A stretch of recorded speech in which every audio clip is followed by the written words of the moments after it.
Good morning mga kamars.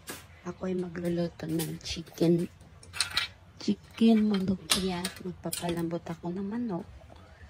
Pero kailangan ko lang ng laurel. So, dito tayo. Madumi ng aming papuntang swimming pool. Kasi sobrang lakas yung hangin. Ganda ng flower. Agoy. Ganda. Dito yan sa amin. Yan. Dito lang. Mga kamars, oh. Yung aming maraming olives. Daming bunga ng olives. Ayun, oh.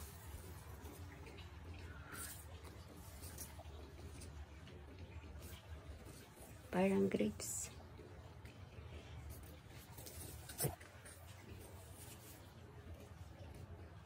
Ang dami, no?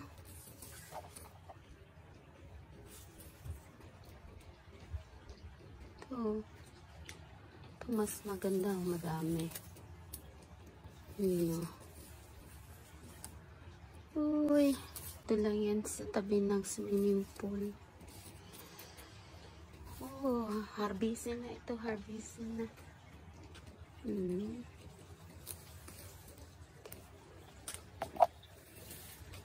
Ayan, no? Dami, no?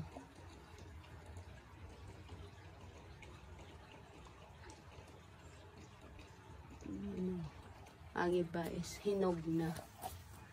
Color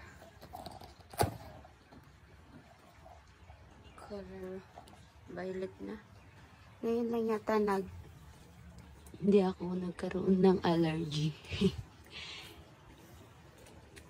Grabe, oh. Ang dami sa ilalim, oh. Ito na nga siya sa lupa, eh, oh. Malapit na itong harvestin.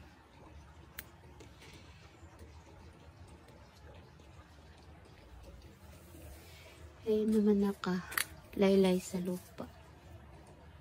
Kasimento. Dito tayo sa ilalim. Dati ito, yung puno na to is picnic spot namin ni panganay nung bata pa siya. Nung nasa cages. Kinder pa lang siya. Ayun ang laki na. Ayan, oh. Dito yan naglalatag ako ng banig na pang picnic. Ayan.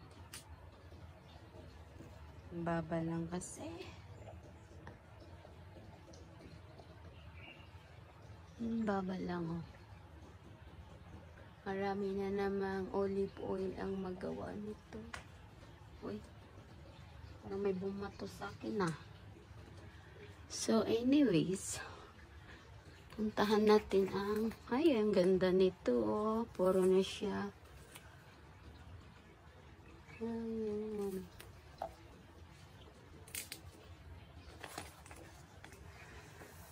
Labas na tayo. Kukuha lang ako ng laurel. Piliin lang natin ang hindi butas. Baka may manog. Right ko. Puro laglag dito, ha. Kasi hindi ito nakapatong. Ayun, oh. Ito lang yung kunin natin fresh. Kala mo naman marami kong kunin. Kunti lang.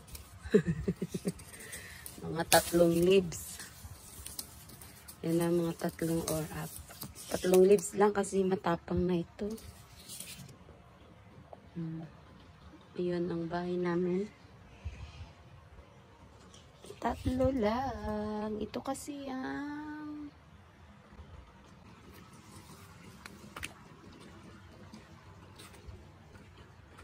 get na tayo. Daming flowers, mga kamars, oh. Nakadikit sa bahay ng mga amo ang flowers. Ganyan kaganda yung ano. Dito kaganda yung dingding. Itong side naman is bonggabelia. Ganda, no? Una kayo dyan. Maganda, diba? Una agad. Yan. Back to up.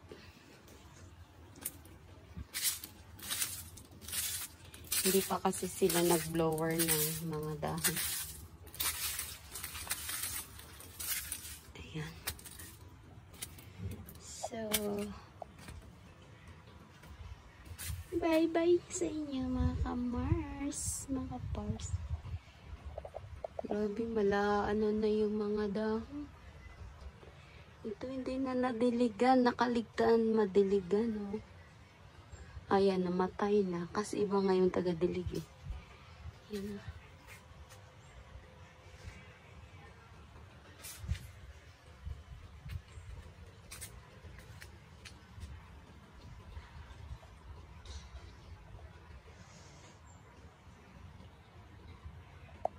So, bye-bye muna mga kaibigan.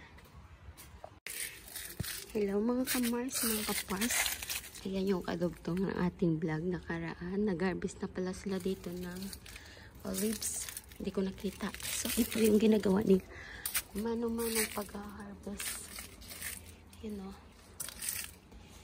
Yan. Naglalatag sila ng plastic or sako. Tapos, yan o, pinapagpag. Andiyan yung mga lalaki. So, nakawin natin muna ito. Ay, sus, natapakan ko na mga ka-Mars. Yan o, ganyan lang. Hindi ko kasi nakita paano nila. Hindi ko narinig kasi kanina. Ayan na, ang kanilang na-harvest. Yan, nilalatag lahat yung plastic dito. Tapos, pinapagpag. Yan lang. Yan o. Ganyan. Ayan. Ayan o, pamalo nila sa puno. Ayan o. Ayan, pamalo nila sa puno. Di pa sila tapos. Kasi parang may chika-chika sila dyan. So, ayan. Yung kanilang lagayan. Sa kanilang hagdan. So, ayan ang mano-mano. Ito yung mano-manong pag-harvest ng mga olives. Ayan. Dami yan. Marami-rami din yan dito sa kapaligiran. So, yan mga ka-Mars, mga ka-Pars. Thank you for watching. Yan sila mga ka-Mars. So, nakita nyo yan, may pamalo. Yan, hinampas yung mga sanga. Ayun, ganyan lang. Ang iba, umakyat sa puno. Ang iba, paano ba yun? Ano ba yung tawag? Hugot sa Tagalog. Ayun, ayan sila. Baka mamaya malingunan tayo. Ganyan lang konting pa. Ayan o. 3 yan sila dyan. Ang iba nagpapalong, iba nasa taas, ang iba, isa nasa baba. Ang isa naman, ayan lang o. Nanghihimay sa sanga. Ayan, ganyan sila.